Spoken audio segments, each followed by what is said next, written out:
इस नई पीढ़ी के अनुभव सदन के माध्यम से राष्ट्र को भी लाभान्वित करेंगे और इसलिए मेरा आग्रह रहेगा कि हम इन चीजों को गंभीरता से लें।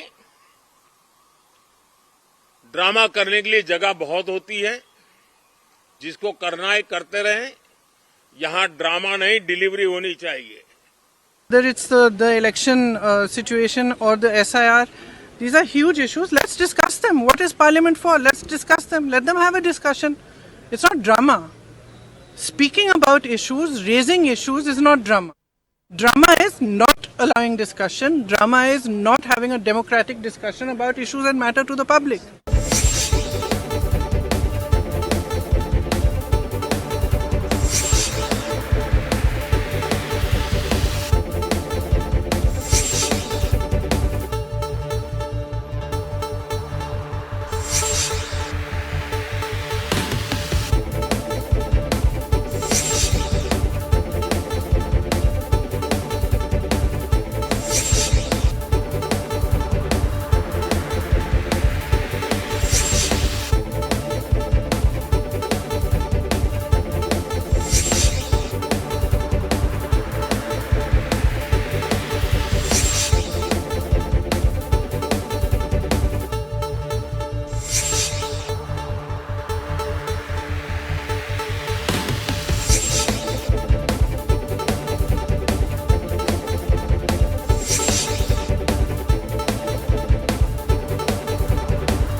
नमस्कार जंटी में स्वागत आपका। मैं हूं योगेंद्र, आप देख रहे हैं खास खबर। खास खबर में हम बात करेंगे पार्लियामेंट के शीतकालीन सत्र की।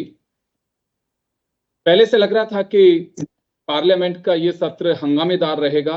एसआईआर, वोट चोर के कई मैटर ऐसे हैं कि विपक्ष उन पे हंगामा कर सकता है, लेकिन प्रधानमंत्री नरेंद्र मोदी ने कहा सत्र शुरू होने से पहले ही कि मिलकर चर्चा करनी चाहिए, सदन को सार्थक बनाना चाहिए, ड्रामा नहीं डिलीवरी होनी चाहिए। एक बड़ी बात और कही उन्होंने कि हार की हताशा और जीत का अहंकार हाउस में नहीं दिखना चाहिए, यानी कि एक बहस होनी चाहिए। लेकिन ड्रामा शब्द पे विपक्ष ने आपत्ति जताई और इसी को लेकर के काफी हंगामा भी रहा, वार पलटवार भी रहा, हाउस के अंदर भी और बाहर भी। खड़गे ने राज्यसभा में यह कहा कि पूर्व सभापति धनखड़ की विदाई जिस तरह से होनी चाहिए थी वो नहीं हुई, बस उस पर भी हंगामा हुआ। हाउस में भाजपा के नेता, पार्टी के अध्यक्ष भी हैं नड्डा साहब, उन्होंने कहा कि ये बेमतलब की चीजें हैं। खैर, इस हंगामे की वजह क्या हो सकती है, क्या इसे टाला जा सकता है? 19 तारीख तक हाउस चलेगा, 15 बैठकें होनी हैं। और पहले तो चिंता की बात यही रहती है कि बैठकें कम होती हैं, और होती हैं तो भी हंगामे की भेंट चढ़ जाती हैं।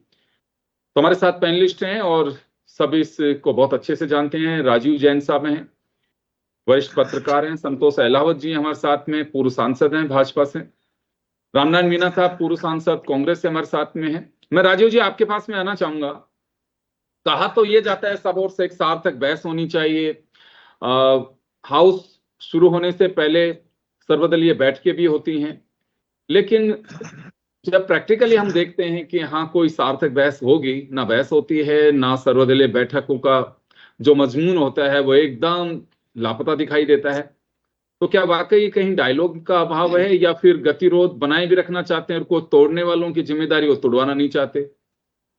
देखिए, उनकी जो संसदीय प्रणाली में, जो संसदीय लोकतंत्र है, उसमें जो संसद के सत्र है, तो उसमें पिछले काफी इस तरीके के व्यवधान तो आते ही हैं। वो सत्र पहले के मुकाबले बहुत छोटे होने लगे। पहले तो विधानसभाओं के सत्र छोटे होते थे, अब लोकसभा संसद के सत्र भी मतलब छोटे होने लगे हैं। अब प्रधानमंत्री जी ने जिस तरीके से आज कहा कि ड्रामा नहीं डिलीवरी होनी चाहिए, तो डिलीवरी का तो सिस्टम जो भी है, मतलब ड्रामा, तो उनका इशारा ये था कि शायद विपक्ष जो हंगामा करता है उसको उन्होंने ड्रामा की संज्ञा दी होगी, जो मैं समझ पा रहा हूँ।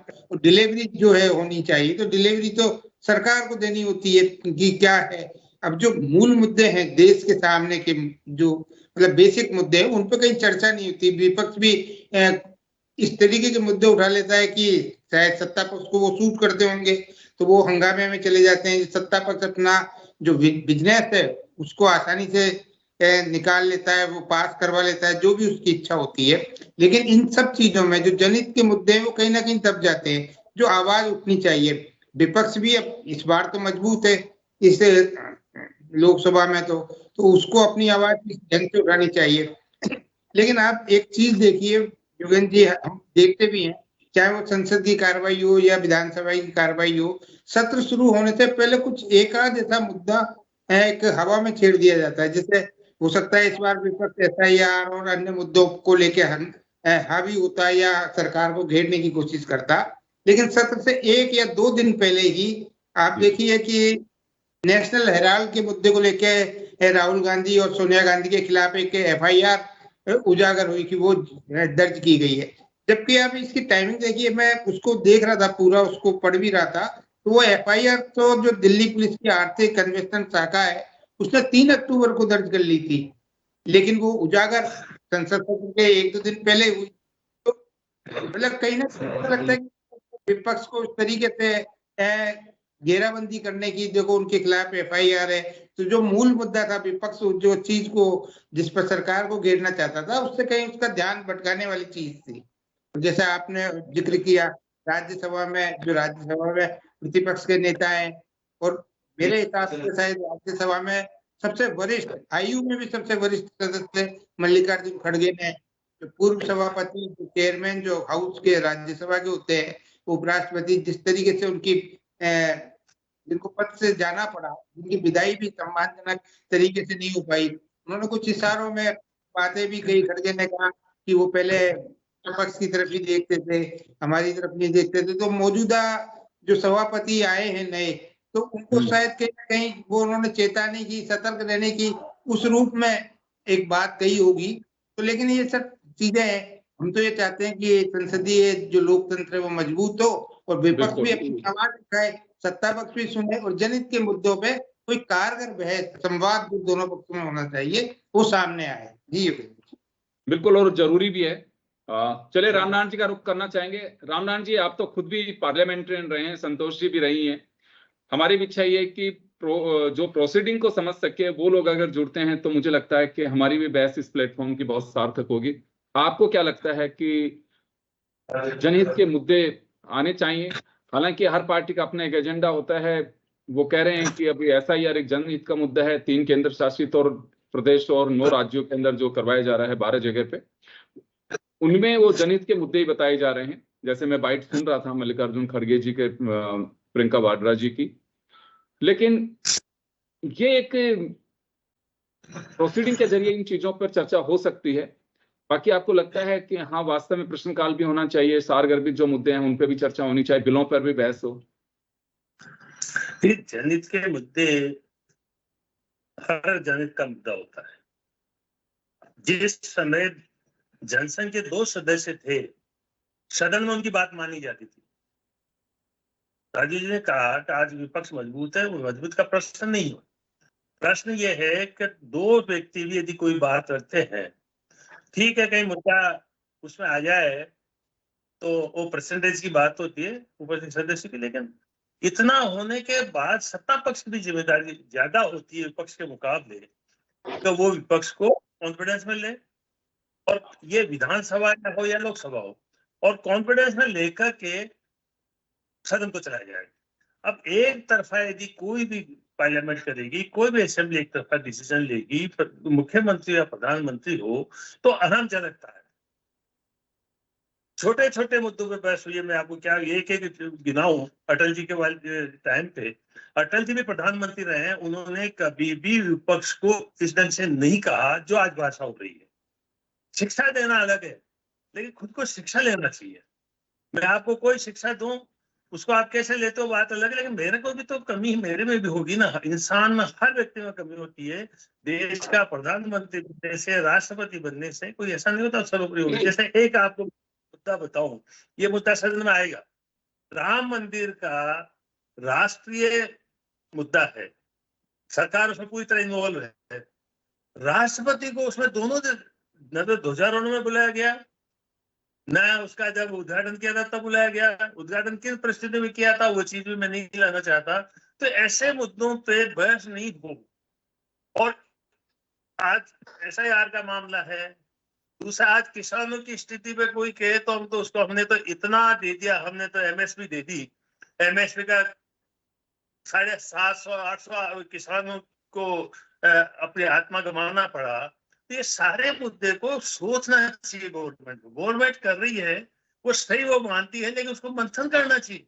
हम विपक्ष में होते तो क्या होता, ये बातें यदि प्रधानमंत्री सोचने लगे ना, प्रधानमंत्री में कोई कमी नहीं निकालता, उनका अपना स्वभाव है जो कुछ भी है, लेकिन उनको सारी बातें सोच करके, क्योंकि उन्होंने संसद की सीढ़ी पे घोंक मारी है, संसद का सम्मान करना चाहिए उनको। प्रधानमंत्री का सम्मान करवाए, ये तो साधारण सी बात है, ये तो विश्व करता है। और हमारा देश प्रजातंत्र है, विश्व का सबसे अच्छा प्रजातंत्र हमारे देश में माना जाता है। फिर भी हम ऐसी बात हो, और पार्लियामेंट में शिक्षा देना है बड़ी बात हो, तो मैं नहीं कहता मल्लिकार्जुन खड़गे ने जो कुछ कहा है मैं उनका पक्ष नहीं लेता, लेकिन मल्लिकार्जुन खड़गे ने क्या कहा, सरकारी बस को सोचना चाहिए। सही कहा है तो उस बात को मानना चाहिए, या कॉन्फिडेंस होना चाहिए, या स्पीकर को बुला करके बात करना चाहिए। पहली बात तो ये है कि प्रधानमंत्री को भी पहल करना चाहिए था सदन आउट होने के पहले, वो नहीं की गई है, ये तो बड़ा दुर्भाग्यपूर्ण है। जी चलिए, मैं वापस आ रहा हूं आपके पास में, मैं संतोष जी के पास में जानना चाहूंगा। संतोष जी, अभी आपने सुना कि पार्लियामेंट चलाने की जिम्मेदारी सबकी होती है, और प्रधानमंत्री जी बाहर की बजाय अगर वहां सब साथियों से चर्चा करते तो ज्यादा बेहतर होता, सर्वदलीय बैठक में आते। देखिए योगेंद्र जी, संसद की एक गरिमा है, लोकतंत्र की को चलाने का एक तरीका है। ऐसा किसी ने नहीं कहा कि महत्वपूर्ण मुद्दे मत उठाइए और मुद्दों पर चर्चा नहीं होगी, ये भी नहीं कहा। मगर प्रोटोकॉल भी एक चीज का नाम है। प्रश्नकाल में तो प्रश्न ही होने चाहिए, उसमें चर्चा कैसे हो सकती है? आदरणीय नवीन जी बहुत वरिष्ठ हैं और राजीव बहुत जी। बुद्धिमान मैं मानती हूँ उनके। सॉरी, राजीव जी और रामनारायण जी भाई साहब वरिष्ठ हमारे सांसद रहे हैं। मैं उनको अच्छा मनुष्य मानती हूँ एज ए ह्यूमन बीइंग। लेकिन मेरा एक सवाल आपके पास है, जब ठान ही रखा हो कि करना ही नहीं है काम, हंगामा ना ही करना है, नाटकबाजी करनी है, शोर शराबा ही करना है और लाइमलाइट में रहना है, बिहार की करारी हार के बाद भी, चलिए दुख होना तो स्वाभाविक है, लाजमी है, लेकिन इस तरह से उस बात को, मतलब संसद में पैसा किसका लगा है? आप बताइए, हम सबका योगेंद्र जी, सारे लोगों का, भारतवासियों का रोज का कितना पैसा संसद चलाने में लग रहा है? क्या ऐसे ही जाया करना चाहिए? क्या विश्व का सबसे बड़ा लोकतांत्रिक देश भारत, उसकी धज्जियां उड़ा देनी चाहिए? अब मैं आपसे एक सवाल कर रही हूँ, आज जो भी कुछ रेणुका जी ने किया वो अच्छा किया? वो कुत्ता लेकर आई अपना और बोली क्या कि ये काटने वाला कुत्ता नहीं है, काटने वाले कुत्ते तो लोग अंदर बैठे हैं सदन में जो सरकार चला रहे हैं। आपको ठीक है, आपको एक प्रिविलेज मिला है, लेकिन ऐसा नहीं है कि किसी को आप गालियां निकालो, ये प्रिविलेज नहीं मिला आपको। रेणुका जी के ऊपर कार्रवाई होनी चाहिए क्योंकि उन्होंने गरिमा भंग की है। साफ साफ हैंडबुक में लिखा है कि वो चीजें नहीं आप लोकसभा में ला सकते हो, सदन में नहीं ला सकते हो, जो प्रतिबंधित है, जो गरिमा के खिलाफ है, और कुत्ता उनमें आता है और शब्द इस्तेमाल करना, कुत्ते अंदर बैठे, इट इज वेरी शेमफुल। और उनको जो बहुत वरिष्ठ है, वो एक महिला है, वो हमारे देश से, हमारी कल्चर से, हमारी संस्कृति से, हमारी परंपराओं से सबसे जुड़ी है, वो सब कुछ जानती है। बावजूद इसके उन्होंने जो बोला वो बहुत खराब बोला। ठीक है, आप एक बात कह रहे थे अभी, मुझे बाद में भूल जाएगी, कि प्रधानमंत्री जी ने कहा डिलीवरी, आप भी कह रहे थे रामनारायण जी, डिलीवरी सरकार को देनी चाहिए। Yes, agreed. लेकिन आप सवाल करो, उनकी तो डिलीवरी देंगे साहब, आप कुछ मांगो तो सही, आप बोलो तो सही, आप सवाल तो करो। देश के लोगों की बात कहाँ उठा रहे हो आप? कुर्सी चोर, वोट चोर, कुर्सी छोड़, ये नारेबाजी ही करना है क्या? पिछला सत्र नारेबाजी की भेंट चढ़ गया, एक ही महत्वपूर्ण मुद्दे पर चर्चा नहीं हो पाई। एसआईआर पर चर्चा कीजिए ना, सदन में मांग कीजिए ना आप कि हमको एसआईआर पर चर्चा करने का है, ये कहिए आप। फिर कोई नहीं माने सरकार तो बोल सकते हैं आप तो ठान कर आए थे कि हमें चिल्लाना है, हमको ड्रामेबाजी करनी। मैं फिर कह रही हूँ, मैं कह रही हूँ, ये ड्रामाबाजी नहीं है तो और क्या है? और मतलब जनादेश का आदर कीजिए ना, मैंडेट को स्वीकार कीजिए ना। क्या हो गया?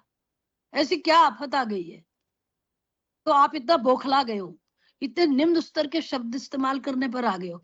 देश के प्रधानमंत्री हैं वो, देश का सदन है, उसमें बैठा हर कोई व्यक्ति हमारे लिए आदर और सम्मान के योग्य है। क्या सोचकर लोगों ने सांसदों को भेजा वहां?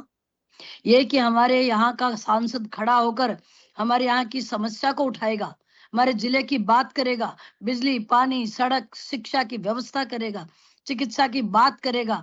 उल्टा क्या हो रहा है साहब वहां पे? तख्तियां लहराने का काम, नारेबाजियों का काम, हो अल्लाह करने का काम। और फिर जब सब खड़े थे, जब राष्ट्रपति भी खड़ी थी, तब तो राहुल गांधी जी चेयर पर बैठे थे। ये तो नहीं है हमारे संस्कार, अगर आपने नोटिस किया हो तो बहुत सारी बातें ऐसी हैं जो लग रहा है कि सुनियोजित तरीके से संसद को नहीं चलने देना विपक्ष ने एक मुद्दा बना लिया है। मैं तो ये कह सकती हूँ, ये खिलवाड़ है देश के इतनी बड़ी जनसंख्या के साथ, भारत की आत्मा के साथ। जी, चलिए मैं जवाब दिलवाता हूं। लेकिन इसी बीच में कहूंगा कि कांग्रेस के सांसद मणिकम टैगोर ने स्थगन प्रस्ताव के जरिए हाउस को सूचित किया है कि एसआईआर पर को समाप्त किया जाना चाहिए। लेकिन खैर चल, अब उसमें चर्चा होगी। अगर हंगामा इसी तरह से चला तो कोई पढ़ने का अवसर भी नहीं मिल पाएगा। मैं रामनारायण जी आपके पास में आना चाहूंगा। अभी संतोष जी ने जो कुछ चीजें कही हैं कि कॉपरेशन दोनों तरफ से होना चाहिए, और लेकिन अगर आप कुछ डिमांड नहीं करेंगे, वहां चर्चा नहीं करेंगे, तो डिलीवरी कैसे होगी? फिर तो ड्रामा ही लगेगा। योगेंद्र जी, आपको मैं एक सजेस्ट करूंगा जी वो मेरे लिए भी है। प्रधानमंत्री जी को अटल बिहारी वाजपेयी जी विपक्ष में थे, उस स्पीचेज को पढ़ना चाहिए। उस समय मल्होत्रा जी वगैरह करते थे सदन में हंगामे, उसको देखिएगा। आज तो कुछ भी नहीं किया जा रहा है, ऐसा कुछ भी नहीं है। बेमतलब के मुद्दों पर भी डिस्कशन से विपक्ष मांग करता है, कोई सत्ता पक्ष का कोई सदस्य भी मान लो मांग करता है। ये जिम्मेदारी किसकी? सदन को कॉन्फिडेंस में लेने की जिम्मेदारी किसकी है? आखिर मैं नहीं कहता कि आप जनता ने भेजा, लेकिन मैं एक बात कह रहा हूँ, मैं भी पार्लियामेंट का चुनाव 2019 तक लड़ा हूँ। मुझे लगता है कि विश्व में ये बैलेट पेपर वाली प्रणाली इलेक्ट्रॉनिक वाला कहीं भी संदेश से परे नहीं है। मैं नहीं कहता है गड़बड़ होती है, मैं संतोष जी को व्यक्त करूंगा कि मेरा ये मकसद नहीं है, लेकिन जब मांग है, आज आप ये तो मानते हो कि हाई कोर्ट जजेस का वर्जन आ रहा है कि हम बड़े अपना दिमाग को किसी न किसी दबाव से हम काम करते हैं, जिस तरह से डिसीजंस हो रहे हैं। आप एक तरफा क्या पाकिस्तान के ऊपर तो दोषारोपण करते हैं, घटना नहीं होगी तब भी पाकिस्तान के लिए हम गालियां निकालेंगे, मैं भी निकालूंगा, सभी निकालते हैं। ये बीजेपी का कोई वो नहीं है इस पर कंट्रोल। तो ये सारी बातें देख करके सबसे बड़ा मुद्दा है कि शायद प्रधानमंत्री जी के पास समय नहीं मिला, जो संसद में नहीं आए। उसके पहले संसद में क्या क्या होता है, ये क्वेश्चन और कितने दफा, आज तो इतना सस्पेंड नहीं होता जितना पहले होता है। और राजस्थान विधानसभा भी 60 डेज का नियम है, और संसद में भी इससे ज्यादा चलती आ रही थी। 19 दिन का सत्र तो मैं कहता हूँ इमरजेंसी सत्र होता है, महीनों पार्लियामेंट चलती रही है। तो ये बात कुछ मैं तो ये याद करूंगा, जितना मैं समझता हूँ कि प्रधानमंत्री को अपनी जिम्मेदारी समझना चाहिए। देश का प्रधानमंत्री बन के रहना ही नहीं है, लेकिन देश का सर्वा मान करके बात करना जरूरी है उनके लिए। विपक्ष को खड़गे जी ऐसा आदमी नहीं है। ऐसा क्यों लग रहा है? योगेंद्र जी, ऐसा क्यों लग रहा है कि वो अपने आप को सर्वोच्च समझ रहे हैं? योगेंद्र जी, एक बता रहा हूँ रामनारायण जी, ऐसा क्यों लग रहा है कि सर्व, देखिए हाउस के लीडर हैं वो, प्रधानमंत्री होता है। देखिए, ईश्वर ने उनके ऊपर कृपा की है, आडवाणी जी ने उनको प्राइम मिनिस्टर बनवाया है। आडवाणी जी आज का जो भी स्थिति है, लेकिन वो संसद के सीधे आकर के प्रधानमंत्री बनने से पुरानी प्रोसीडिंग्स को नहीं देख पाए। संसद के उसको प्रोसीजर को, उस टाइम के प्रोसीजर को देखें, केवल कानूनी किताब में नहीं देखें, संसद में जो प्रोसीजर लिखा हुआ है रिटर्न में है उसको ही नहीं देखें। ये हमारा दुर्भाग्य रहा है कि उनको विपक्ष में रहने का मौका नहीं मिला, ये झंझट देने का मौका नहीं मिला। उनको केवल सीढ़ी पे सीट टिकाने से मैंने भी सोचा था कि ये आदमी देश का सबसे अच्छा आदमी होगा और सबको साथ लेके चलेगा। वो स्थितियां नहीं है, मैं ऐसा मानता हूँ। चले जवाब देने के लिए आतुर अभी एलावत जी। जी योगेंद्र जी, मैं एक बात कह रही हूँ, बार बार रामनारायण जी एक बात कह रहे हैं, वो सीधे आगे, वो सीधे आगे, वो सीधे आगे।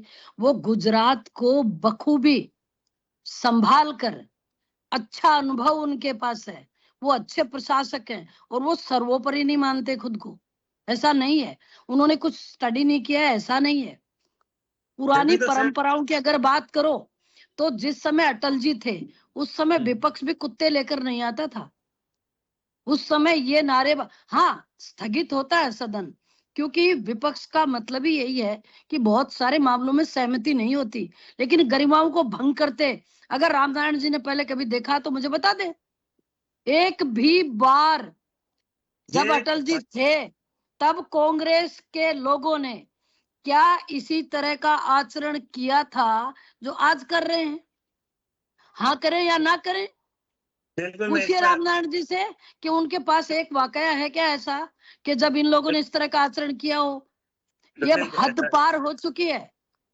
और ऐसा बताइए ना कहाँ पे नहीं सुना गया। आप एक समय पर, जिसका एक नियत समय होता है, जिसकी एक नियमित प्रोसीजर होता है, और किस समय मुद्दा उठ सकता है, एक उसका, आप तो पार्लियामेंटेरियन रहे हैं, आपको मालूम है कि मुद्दों पे चर्चा किस वक्त होती है। किसी भी देखिए, प्रश्नकाल को सस्पेंड करना, बार बार करना देश के लिए अच्छा है तो आप बता दीजिए, मैं दो और फिर बात ये आज शोर करवाते रहिए। वो एक ये सवाल कर तय रहे हैं, कुछ संतोष जी कुछ सवाल कर रहे हैं जी। दो बात अर्ज करता हूँ।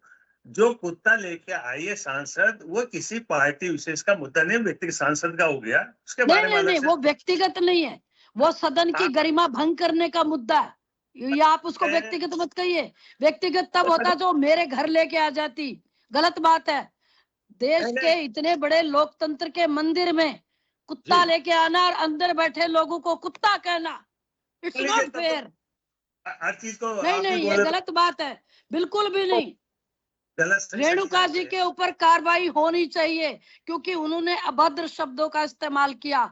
देश के चुने हुए जाने माने लोगों को कुत्ता कहा, ये गलत बात है। और आपके लोग भी बैठे थे अंदर।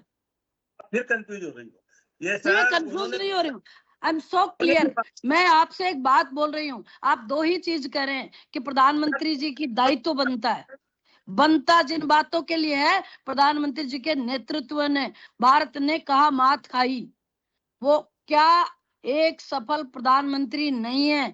और देश ने तीसरी बार लोगों ने उनको हाथ में सत्ता दी है, गिफ्टेड नहीं है, तो वो काम कर रहे हैं, लोग उनका बिलीव करते हैं, विश्वास करते हैं।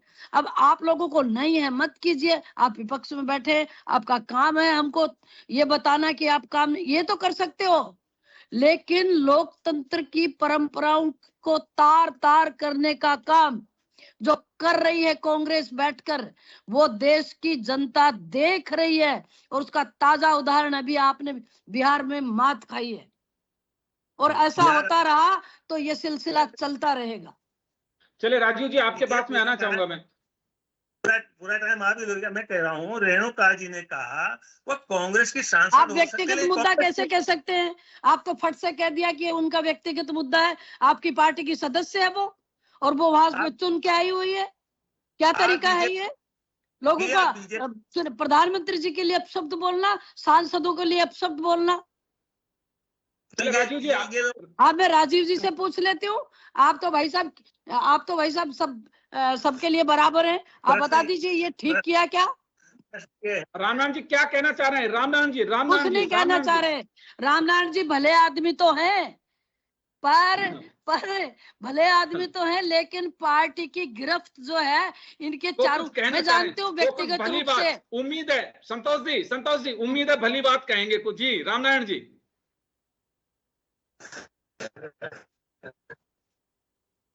रामनारायण जी कुछ कहना चाह रहे थे आप? चले राजीव जी आपके पास में आना इनका चाहूंगा जो व्यक्तित्व है उस पे ये खराब बात शोभा देती नहीं है जी। ये अच्छे व्यक्ति हैं। राजीव जी आपके पास में आना चाहता हूं मैं। देखिए, मुझे लगता है कि मुद्दों से ज्यादा गैर मुद्दे जो हैं उन पे वहां चर्चाएं हो रही हैं। और हम भी पब्लिक से इंट्रोड्यूस उन्हीं चीजों को कराते हैं। ये कोई बहुत बड़ी बात नहीं है। सबको प्रिविलेज राइट हाउस में चर्चा का भी दिया हुआ है, हाउस उन्हें अधिकार भी देता है कि आप चर्चा करिए, और पूरे देश की जनता का प्रतिनिधित्व करते हैं। उम्मीद भी की जाती है कि वहां कुछ हमारे माननीय सांसद जाकर के चर्चा करेंगे। पर क्या लगता है कि अभी आने वाले दिनों में भी कुछ सहज दिखाई देता है आपको कि ये सब कुछ होगा? देखिए, पहले दिन जिस तरीके की स्थितियां रही, तो उसमें आने वाले दिनों में तो उम्मीद, मतलब मुझे तो कम ही है।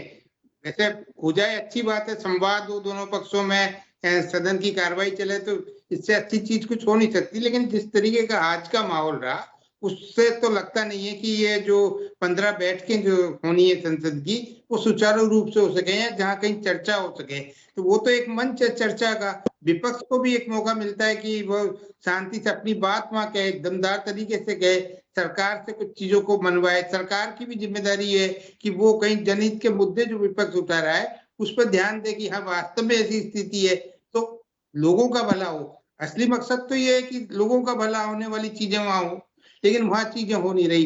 अभी जैसे संतोष जी कह रही थी कि रेणुका चौधरी जो कुत्ता ले गई, तो मेरे ख्याल से वो मतलब अभी तक तो व्यक्तिगत जैसे रामनारायण जी कहते, लेकिन मैं जो सुन रहा था उसमें कांग्रेस के जो सदस्य हैं या हैं, उनका ये कहना था कि वो प्रतीकात्मक विरोध कर रही है। अभी तक कांग्रेस पार्टी की तरफ से आधिकारिक तौर पे ये नहीं कहा गया है कि वो उनका व्यक्तिगत वो है, विरोध है, लेकिन व्यक्तिगत की जगह वो राजीव जी भाई साहब, राजीव जी भाई साहब, यानी कि एक बात कांग्रेस तो बताइए, जस्टिफाई कर रही है। एक सेकंड, प्रतीकात्मक रूप से कुत्ता ले आई, इट्स ओके, बोली क्या कि ये तो काटने वाला नहीं है, काटने वाले लोग अंदर बैठे हैं, उसी वो पे कुत्ते हैं क्या? उसी पे आ रहे हैं, उसी पे आ रहे हैं। मतलब जी। उन्होंने तरीके की भाषा शैली का इस्तेमाल किया, उसको उचित नहीं ठहरा जा सकता संसदीय प्रणाली में। तो अब वो संसदीय समितियां भी ये चीजें देख रही हैं, मेरे ख्याल से जो मेरी जानकारी में है कि उसमें किस नियमों में किस तरीके से क्या कार्रवाई हो सकती है। अब संसद के पास पूरा अधिकार है, वहां समितियां होती हैं, जो विशेषाधिकार समिति भी होती है, वहां जो भी मुद्दे उठेंगे। अब ये आने वाले समय की बात है, कार्रवाई चलेगी तो उसमें भी कार्रवाई होगी, तो निश्चित चलिए तौर मैं पे माफी चाहूंगा सर, मैं माफी चाहूंगा, समय का अभाव, समय हो चुका है।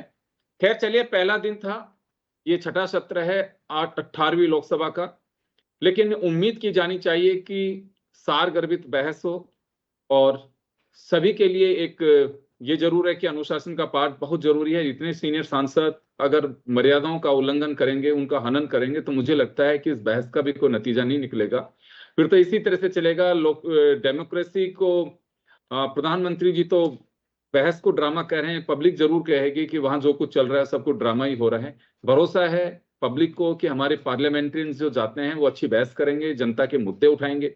लेकिन अगर इसी तरह से उलझन चलेगी तो फिर कोई बहस का अर्थ नहीं रह जाएगा, ना ही हाउस का मतलब रह जाएगा। इसे बने रहने के लिए सभी की जिम्मेदारी और जवाबदेही भी है। सभी का बहुत बहुत शुक्रिया, दीजिए इजाजत, नमस्कार।